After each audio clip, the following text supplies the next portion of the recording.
नमस्कार, हर खबर हरियाणा पर आप सभी का स्वागत है। आपके साथ हाजिर हूं मैं कंचन। आप सभी को सबसे पहले बुलेटिन की शुरुआत करते हुए देशवासियों को गणतंत्र दिवस की हार्दिक शुभकामनाएं। बुलेटिन की शुरुआत करेंगे। देश भर में गणतंत्र दिवस की धूम है। सभी लोग 73वां गणतंत्र दिवस हर्षोल्लास के साथ मना रहे हैं।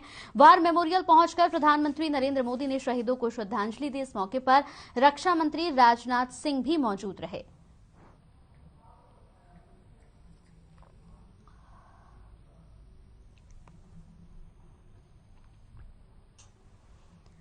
देश भर में गणतंत्र दिवस की धूम है। इस मौके पर रक्षा मंत्री राजनाथ सिंह ने ध्वजारोहण किया और शहीदों को श्रद्धांजलि दी। वहीं लोकसभा अध्यक्ष ओम बिरला ने भी अपने आवास पर ध्वजारोहण किया।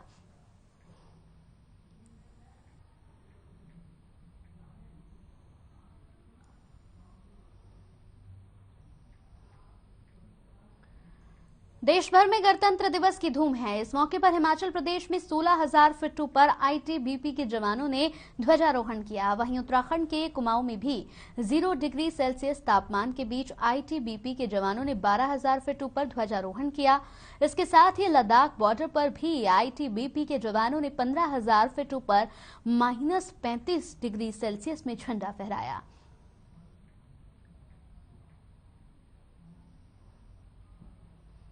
तो देश भर में गणतंत्र दिवस की धूम है और ये 3 तस्वीरें हम आपको दिखा रहे हैं। जवानों का हौसला और ये तस्वीरें आप देख सकते हैं। एक तस्वीर यहाँ पर हिमाचल प्रदेश की है, दूसरी तस्वीर उत्तराखंड और तीसरी तस्वीर जो इस वन में आप देख रहे हैं वो है लद्दाख बॉर्डर की। तो ये है अपने भारत के प्रति प्रेम और इन जवानों का हौसला। देश भर में गणतंत्र दिवस की धूम है। वहीं मुख्यमंत्री मनोहर लाल ने अंबाला में ध्वजारोहण किया तो राज्यपाल बंडारू दत्तात्रेय ने पंचकुला में झंडा फहराया। इसके साथ ही डिप्टी सीएम दुष्यंत चौटाला ने जींद पहुंचकर ध्वजारोहण किया और गृह मंत्री अनिल विज ने करनाल में झंडा यहां फहराया।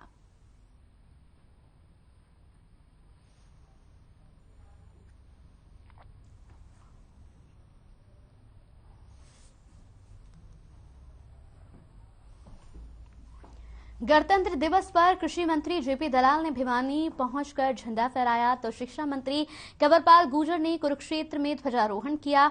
इसके साथ ही राज्य मंत्री अनूप धानक ने कैथल में तो परिवहन मंत्री मूलचंद शर्मा ने गुरुग्राम में ध्वजारोहण किया। गणतंत्र दिवस की धूम कृषि मंत्री ने भिवानी में यहां पर झंडा फहराया। तस्वीरें टीवी स्क्रीन पर आपके सामने चल रही हैं।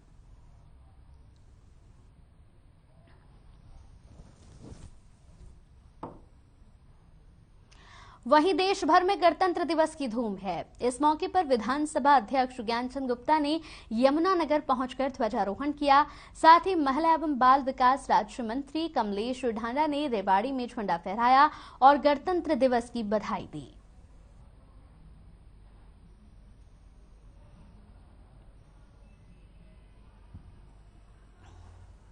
अब बात राजपथ की। राजपथ पर हरियाणा के खिलाड़ियों का दमखम देखने को मिला, जहां 26 जनवरी परेड में हरियाणा की झांकी देखी गई, जिसमें नीरज चोपड़ा के आदमकद प्राकृतिक मुख्य आकर्षक का केंद्र बनी। वहीं इस दौरान ओलंपिक मेडलिस्ट बजरंग पुनिया, योगेश्वर दत्त भी झांकी का हिस्सा रहे। इसके साथ ही यहां पर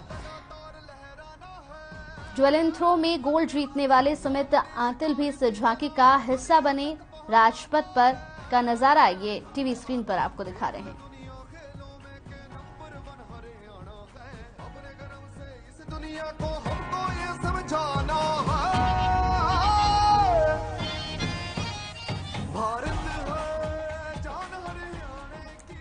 यमुनानगर के ओम प्रकाश गांधी को केंद्र सरकार ने पद्मश्री अवार्ड देने की घोषणा की है, जिससे यमुनानगर वासियों में खुशी की लहर देखी गई। हरियाणा विधानसभा अध्यक्ष ज्ञानचंद गुप्ता ने उनके निवास स्थान पर पहुंचकर उन्हें बधाई दी। वहीं मुख्यमंत्री ने फोन पर बात कर उन्हें शुभकामनाएं भी दी हैं। विधानसभा अध्यक्ष ज्ञानचंद गुप्ता ने कहा कि आज के दिन संविधान लागू हुआ। संविधान निर्माताओं ने सभी को बराबरी का हक दिया और कल ही केंद्र सरकार ने यमुनानगर के प्रसिद्ध समाज सेवी ओम प्रकाश गांधी को पद्मश्री अवार्ड देने की घोषणा की है। यह हरियाणा के लिए गौरव की बात है। उन्होंने ये भी कहा कि ओम प्रकाश गांधी ने पूरा जीवन समाज सेवा और कन्याओं की सेवा और उनकी शिक्षा में लगा दिया। यही कहना चाहूँगा कि जो हजारों लोगों के सहयोग से ये प्रयास से इतना बड़ा काम कन्याओं की शिक्षा के संबंध में हुआ है, उसको सरकार ने मान्यता दी है। सरकार का बहुत बहुत धन्यवाद और उन हजारों जो हमारे सहयोगी हैं उन सबको बहुत बहुत धन्यवाद और बधाई उनको। और किस तरीके से आगे इस जो कार्य में आप आगे और किस तरीके से आपकी जो संस्था है वो कैसे काम कर आगे इसको कार्य को बढ़ाएंगे। कन्याओं के लिए कॉलेज तक की शिक्षा का प्रबंध कर दिया है। बाहर से आने वाली कन्याओं के लिए छात्रावास की व्यवस्था है। इसी प्रकार की व्यवस्था जगाधरी मंदिर भवन गुरुकुल में भी लड़कों के लिए करने जा रहे हैं। बस यही प्रयास है, वो जल्दी से जल्दी सफल हो जाए। सर्वप्रथम आज देश के 73वें गणतंत्र दिवस की सभी देशवासियों को, हरियाणा वासियों को हार्दिक बधाई, हार्दिक शुभकामनाएं। आज का दिन हमारे लिए बहुत ही पवित्र दिन है। जिस दिन हमारा संविधान, जिसके तहत हम कार्य कर रहे हैं, वो देश के अंदर लागू हुआ। हमारे देश के निर्माताओं ने, संविधान के निर्माताओं ने जो संविधान हमें दिया है, सभी को बराबरी का हक दिया है, वो अपने आप में एक अद्वितीय है। आज इस अवसर पर मैं तो देश भर में 73वें गणतंत्र दिवस को यहां पर बड़े हर्षोल्लास के साथ मनाया गया, जहां बीजेपी प्रदेश अध्यक्ष ओपी धनखड़ ने चंडीगढ़ स्थित बीजेपी कार्यालय में ध्वजारोहण किया। इस मौके पर उन्होंने आजादी के वीर सपूतों को नमन भी किया। उन्होंने कहा कि करोड़ों लोगों ने आजादी के लिए बिना किसी स्वार्थ के अपने प्राणों की आहुति दी है। साथ ही उन्होंने राजपथ पर हरियाणा की झांकी प्रस्तुत किए जाने पर समस्त खिलाड़ियों और प्रदेशवासियों को बधाई दी। सभी पद्मश्री से सम्मानित हस्तियों को भी यहां बधाई देते नजर आए। प्रदेशवासियों को 73वें गणतंत्र दिवस की शुभकामनाएं देता हूं।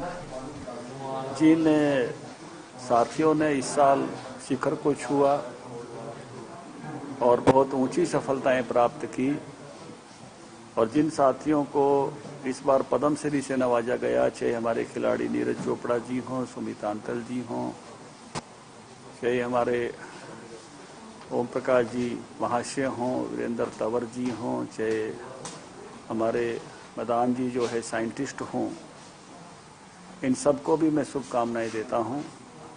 हरियाणा सरकार ने जिस प्रकार अंत्योदय परिवारों का ध्यान रखते हुए परिवार पहचान पत्र के माध्यम से आखिरी व्यक्ति तक विकास के फल पहुंचाने का प्रयास कर रही है, इस सारे समय में जो बारिश के कारण से चुनौतीपूर्ण रहा है और सर्दी की बारिश के कारण से भी जहां फसलों को भी कठिनाई आई है, सरकार ने बहुत ही बड़े दिल से सारी गिरदावरी कराते हुए किसानों को राहत पहुंचाने का और पानी की निकासी के जिस प्रकार से प्रयासों में जुटी है, उसके लिए भी मैं सरकार को जो की सराहना करता हूं। सोनीपत में 73वां गणतंत्र दिवस बड़ी धूमधाम से मनाया गया। सोनीपत के पुलिस लाइन परेड ग्राउंड में यहां पर मनाया गया इस कार्यक्रम में हरियाणा के कैबिनेट मंत्री देवेंद्र बबली ने बतौर मुख्य अतिथि शिरकत की और ध्वजारोहण किया। इस मौके पर उन्होंने अपने भाषण में केंद्र और हरियाणा सरकार की ओर से चलाई जा रही योजनाओं का उल्लेख किया। कैबिनेट मंत्री देवेंद्र बबली ने कहा कि हरियाणा सरकार और केंद्र सरकार ने जवानों की ओर से देश के लिए दी जा रही मुआवजा राशि में वृद्धि की है। हरियाणा सरकार लगातार किसानों के उत्थान के लिए कार्य कर रही है और इसके लिए मेरी फसल मेरा ब्यौरा व फसल बीमा योजना के तहत फसल खराब होने पर मुआवजा राशि भी दी जा रही है। सम्मानित बुजुर्गों, माताओं, बहनों, नौजवान साथियों, जिला प्रशासन के अधिकारीगण, पत्रकार व छायाकार बंधुओं और प्यारे बच्चों, आज हम 73वां गणतंत्र दिवस मना रहे हैं। इस अवसर पर आज यहाँ राष्ट्रीय ध्वज फहराना मेरे लिए बड़े गर्व और सौभाग्य की बात है। खुशी के इस मौके पर मैं आप सभी को खबर चरखी दादरी से है, जहां बलिदान स्टेडियम में गणतंत्र दिवस कार्यक्रम को बड़े हर्षोल्लास के साथ मनाया गया। सामाजिक न्याय और यहां पर अधिकारिता मंत्री ओम प्रकाश यादव ने ध्वजारोहण कर कार्यक्रम को बड़ी धूमधाम के साथ मनाया, जिसमें ओम प्रकाश यादव का जिला उपायुक्त प्रदीप गोदारा और पुलिस अधीक्षक दीपक गहलावत ने जोरदार स्वागत भी किया। पर संबोधित करते हुए ओम प्रकाश यादव ने बताया कि गणतंत्र दिवस हमारा राष्ट्रीय पर्व है और देश को आजाद कराने के लिए अनेक वीर जवानों ने अपने प्राणों को न्यौछावर कर दिया, जिसका बदला हम कभी नहीं चुका सकते।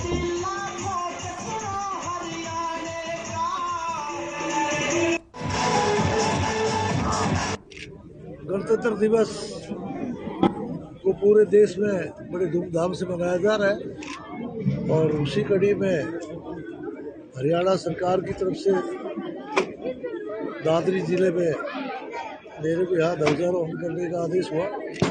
हमने यहाँ दादरी बलिदान परेड के इस ग्राउंड में बड़ी धूमधाम से 26 जनवरी का दिन मनाया। खबर यमुनानगर से है, जहां अनाज मंडी गेट के बाहर बर्खास्त पीटीआई और ड्राइंग टीचर ने गणतंत्रता दिवस मनाया और धरना स्थल पर ही ध्वजारोहण कर लोगों को गणतंत्र दिवस की शुभकामनाएं दी। जानकारी के लिए बता दें कि 1983 पीटीआई टीचर और 816 कला अध्यापक अपनी मांगों को लेकर पिछले यहां पर 558 दिन से धरना प्रदर्शन कर रहे हैं और अब उन्होंने शिक्षा मंत्री के गृह क्षेत्र यहां जगाधरी में आकर अपना धरना शुरू किया।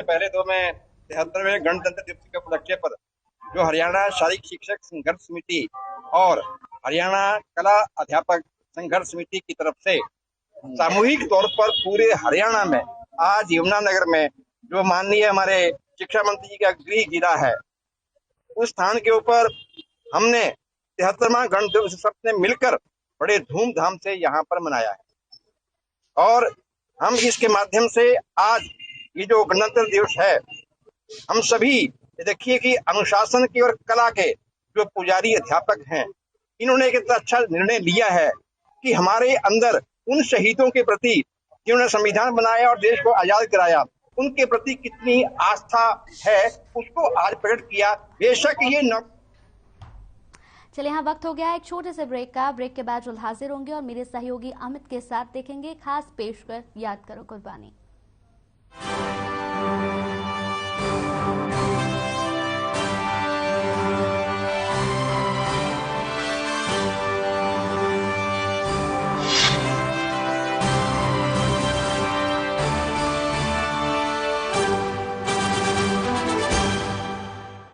निरमा शुद्ध नमक कहीं से खरीद के रिफाइन किया गया नमक नहीं, ये पानी से पैक तक का सफर तय करता है निरमा के अपने 30,000 एकड़ के प्लांट में आधुनिक वैक्यूम इवेपोरेशन मेथड से, इसलिए इसमें अशुद्धि। पंजाब है जसप्रीत का ठिकाना, मुंबई है आदर्श का आशियाना, केरल का गोविंदन निवासी, कोलकाता में जन्मे है काशी। हर हिंदुस्तानी की शान ARB बियरिंग्स जोड़े सारा हिंदुस्तान। बहुजन समाज पार्टी की राष्ट्रीय अध्यक्ष बहन कुमारी मायावती जी की उत्तर प्रदेश की जनता से अपील है कि वे सामाजिक एवं आर्थिक परिवर्तन के महानायक महात्मा ज्योतिबा फूले, छत्रपति शाहूजी महाराज, नारायण गुरु, बाबा साहेब डॉक्टर भीमराव अंबेडकर व मान्यवर श्री कांशीराम जी आदि के सपनों को साकार करने तथा प्रदेश में विकास एवं कानून का राज कायम करने हेतु BSP की सरकार बनाने के लिए पार्टी के सभी विधानसभा प्रत्याशियों को हाथी चुनाव चिन्ह के सामने वाले बटन को दबाकर उन्हें जरूर विजयी बनाएं।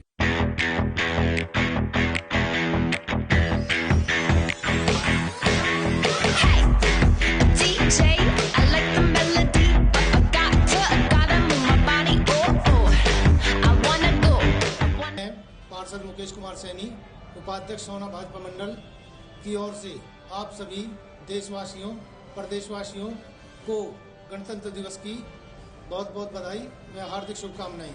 जय हिंद। नमस्कार, मैं principal Ahir college Rewari, college प्रबंधन समिति, स्टाफ मेंबर्स और विद्यार्थियों की ओर से शहरवासियों, प्रदेशवासियों और देशवासियों को गणतंत्र दिवस की हार्दिक शुभकामनाएं देता हूं। आइए इस महापर्व को हर्ष और उल्लास के साथ में मिलकर के मनाएं, लेकिन 2 गज दूरी, मास्क है जरूरी के सिद्धांत को ध्यान में रखते हुए मनाएं ताकि हम और आप सब सेफ रहें। जय हिंद। आज़ादी के अमृत महोत्सव के ऊपर 23 जनवरी को 125वीं जयंती देश के सभी लोगों ने सुभाष चंद्र बोस जी की मनाई। आज 25 तारीख को मतदाता दिवस है और कल 26 जनवरी 2022 की मैं पूरे देश और प्रदेश के निवासियों को सभी को बहुत बहुत शुभकामना देता हूं, बधाई देता हूं। और कोरोना की इस महामारी में देश की, प्रदेश की सभी डॉक्टरों की टीम, सभी जिन्होंने इस कोविड काल में लोगों की सेवा की, उन सबको भी बधाई देता हूं कि लोगों को सावधानी के साथ जीने का जो एक अभ्यास देश की जनता को हुआ है, उसके लिए सभी देशवासियों को मैं बधाई देता हूं, शुभकामनाएं। मैं राजेश बिठमड़ा, प्रधान कच्चा आड़ती नुकलाना मंडी, सभी देशवासियों व प्रदेशवासियों को गणतंत्र दिवस की हार्दिक शुभकामनाएं देता हूं। हर खबर का भी धन्यवाद करते हैं जो सभी आड़ती मजदूर किसानों की आवाज उठाते हैं। हमने तो एक बारी आवाज उठाई थी और उससे अगले दिन सरकार के पास पहुंचा के इन्होंने समाधान करवा दिया। धन्यवाद। नमस्कार साथियों, मैं एसपी सिंह, मैनेजिंग डायरेक्टर सम्राट हॉस्पिटल रेवाड़ी, समस्त क्षेत्रवासियों और देशवासियों को 73वें गणतंत्र दिवस पर हार्दिक बधाई व शुभकामनाएं देता हूं। साथ ही इस कोरोना महामारी से सबके बचाव की अपील करता हूं। सोशल डिस्टेंसिंग, मास्क व बार बार हाथ धोते रहें। मैं पुनः एक बार सम्राट हॉस्पिटल परिवार की तरफ से 73वें गणतंत्र दिवस की हार्दिक ढेरों शुभकामनाएं व बधाई। जय हिंद, जय भारत। नमस्कार, मैं अश्विनी शर्मा, पार्षद, वार्ड नंबर 19, गुरुग्राम। मैं अपनी तरफ से व अपने परिवार की तरफ से देशवासियों को, प्रदेशवासियों को, गुड़गांव वासियों को और वार्ड वासियों को, सभी को गणतंत्र दिवस की हार्दिक शुभकामनाएं देता हूं। आज हम जिस तरह की खुली सांस ले रहे हैं, वो उन शहीदों को मैं नमन करूँगा। मैं और मेरा परिवार उन सभी शहीदों को नमन करता है जिनकी वजह से आज हम खुली सांस में जी रहे हैं और सभी खुली सांस में रह रहे हैं। धन्यवाद। बीजेपी नेता मुकेश शर्मा की ओर से सभी देशवासियों को गणतंत्र दिवस की हार्दिक शुभकामनाएं। मैं रमेश सहल, वी+ कोचिंग सेंटर जींद की तरफ से सब देश और प्रदेशवासियों को गणतंत्र दिवस की शुभकामनाएं देता हूं।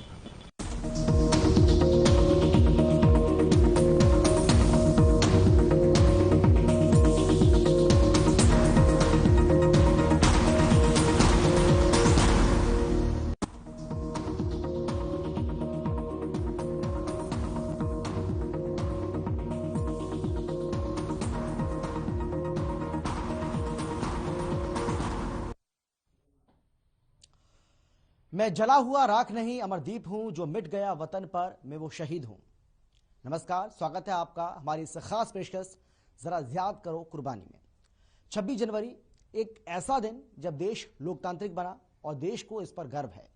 ये वही दिन है जब देश में शहीद हुए जवानों को शहादत दी जाती है। ठिठुरती ठंड हो या फिर चिलचिलाती गर्मी, होली हो या फिर दिवाली, ये जवान कभी कमजोर नहीं पड़ते। जब हम घर में खुशियां मनाते हैं तो ये जवान सरहदों पर खड़े रहकर हमारी खुशियों की हिफाजत करते हैं। और शायद इसीलिए कहा गया है कि ऐ मेरे वतन के लोगों, जरा आंख में भर लो पानी। हर खबर कुछ ऐसे वीरों की गाथा आप तक लेकर आया है। आइए जानते हैं इन वीरों के बारे में।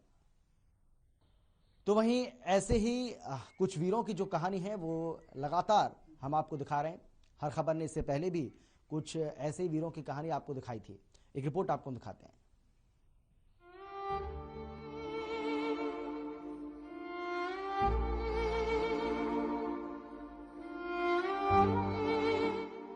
मेरे क्षति तो एकदम कहा भाई, माँ मेरी रुचि से देश की सेवा करूंगा।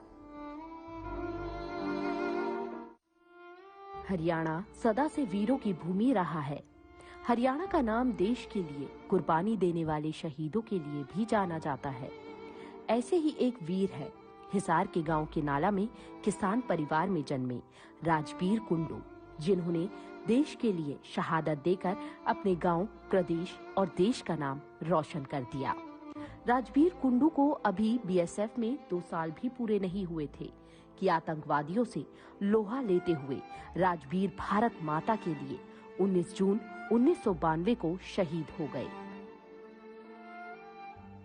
मां कुलवंती देवी ने अपने लाल का नाम बड़े प्यार से राजबीर सिंह रखा और ये राजबीर सिंह गांव की मिट्टी में खेलता कूदता कब जवान हुआ और देश के लिए अपनी शहादत दे दी, इस बात का अंदाजा उस माँ की भीगी पलकों से लगाना भी मुश्किल है। आज जब वो माँ अपने बेटे राजबीर का फोटो गोद में लेकर बैठती है तो उन्हें ऐसा लगता है कि जैसे उसका लाल आज भी उसकी गोद में ही है।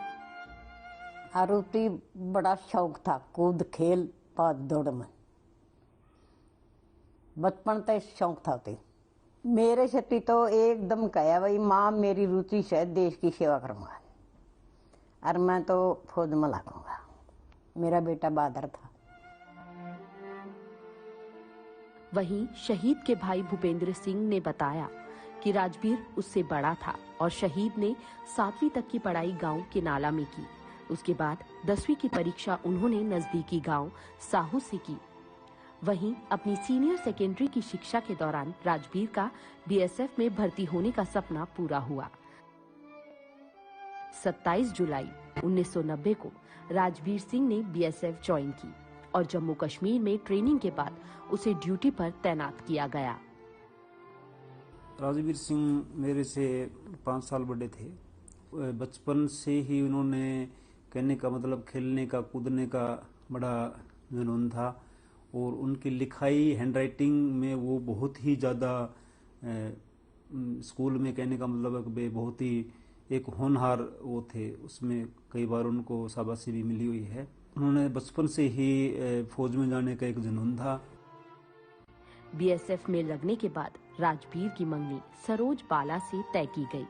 सरोज बाला ने बताया कि राजबीर से उनका पत्राचार भी शुरू हो चुका था और एक बार वह राजबीर से रूबरू भी हुई थी।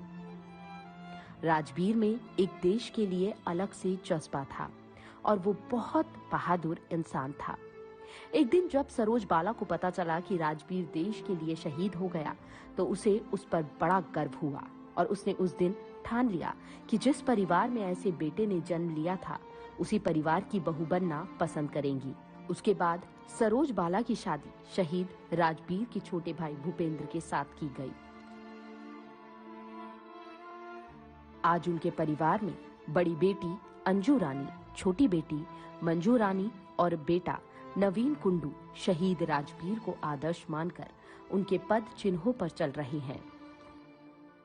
के बारे में सुनती थी तो यही सुना जाता था कि वो बहुत फिजिकली फिट थे, वो बहुत ज्यादा वेट कैरी कर लेते थे और ये जानते हुए कि भी बॉर्डर पे बहुत सारी दिक्कतों का सामना करना पड़ता है, उन्होंने अपनी कंट्री को चूज किया, खुद को और खुद की फैमिली को नहीं किया और वहां गए। तो जब मुझे उनके बारे में ज़्यादा डिटेल्स में पता चला तो तब से ही मैंने मन बनाया था कि मैं उनकी शहादत को आगे कंटिन्यू करूंगी अपनी फैमिली में और इसलिए ही फिर मैंने अपनी पढ़ाई इसी तरीके से की कि मैं भी खुद को Indian defence forces, Indian arm forces का पार्ट बना सकूं। उनके उसी रास्ते पे चलूंगी और देश के लिए एक गौरव की बेटी बनूंगी और उनका नाम और रोशन करना चाहूंगी। मतलब जब भी उनके बारे में कोई भी बात सुनते हैं तो मतलब काफ़ी प्राउड फील होता है ना। जब गांव में जाते हैं, गौरवपट उनका नाम पढ़ते हैं देख के, स्कूल में जाते हैं तो मतलब मोटिवेशन मिलता है। कोई भी पूछता है तो किसी को बताते हैं कि भाई हाँ हमारी फैमिली से कोई बंदा है बीवी जिन्होंने अपने कंट्री के लिए कुछ किया इतनी छोटी एज में, 23 की एज में, तो काफ़ी प्राउड फील होता है बताते हुए।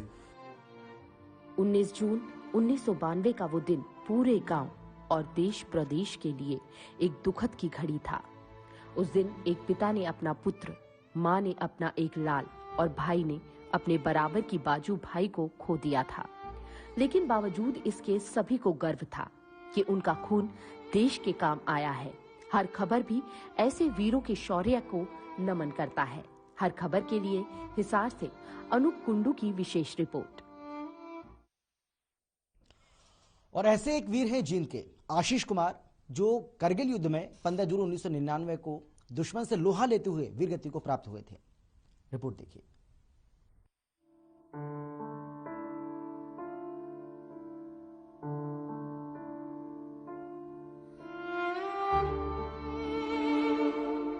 हरियाणा सदा से ही वीरों की भूमि रहा है। हरियाणा का नाम देश के लिए कुर्बानी देने वाले शहीदों के लिए भी जाना जाता है। ऐसे ही एक वीर है जींद के आशीष कुमार, जो कारगिल युद्ध 15 जून 1999 में दुश्मन से लोहा लेते हुए वीर गति को प्राप्त हो गए। शहीद आशीष राजपुताना राइफल में तैनात थे।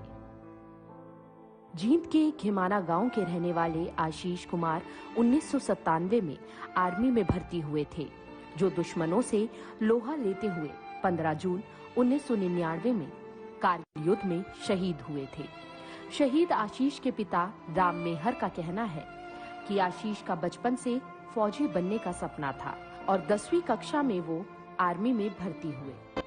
वो 8वीं के बाद ही शुरुआत करती थी उसने, मैं फौज में लगूं। तो उसके बाद 10वीं में तो वो फिर भर्ती ही हो गया। वहीं शहीद की मां ने बताया कि जब भी 15 अगस्त और 26 जनवरी आता था, तब शहीद बेटे की याद में उनकी आंखें नम हो जाती हैं। उसकी तस्वीर देखकर पूरा बदन रोने में आ जाता है। देखे नहीं जाती उसकी तस्वीर, मेरे पे भी नहीं देखी जाती। शहीद के पिता राम मेहर ने बताया कि सरकार की ओर से 32 लाख रुपए मिले थे, जिसे शहीद की पत्नी लेकर किसी और के साथ भाग गई। हम माता पिता को कुछ नहीं मिला। हालांकि शहीद के नाम से गांव में लाइब्रेरी बनाई गई है। उसकी घरवाली फैमिली लेकर चली गई। मेरे को तो सिर्फ हरियाणा गवर्नमेंट ने 5 लाख रुपया दिया था, उसको 32 लाख रुपया मिला। 15 जून 1999 का वो दिन पूरे गांव और देश प्रदेश के लिए एक दुखद की घड़ी था। उस दिन एक पिता ने अपना पुत्र और मां ने अपने बेटे को खोया था। हर खबर भी ऐसे वीरों के शौर्य को नमन करता है। हर खबर के लिए जींद से परमजीत पवार की स्पेशल रिपोर्ट।